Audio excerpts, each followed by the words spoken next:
Yes. Yes, please. What is the meaning of غسلين? لهم طعامهم من غسلين. الطعام من غسلين. That's right.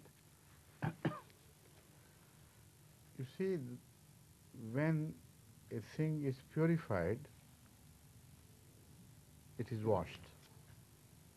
And the washings of wounds carry the result of that illness in a concentrated form. So, ghislin is the outcome of crime, in fact. You see, when you wash a wound and all the pus and germs, etc., are washed out, that water contains the result of that illness. So, the result of a crime is ghislin. The outcome of a crime is ghislin.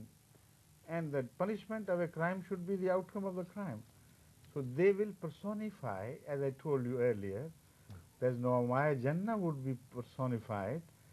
So these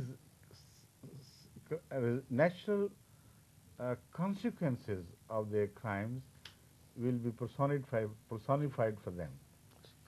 Understand? Yes, Hazrat.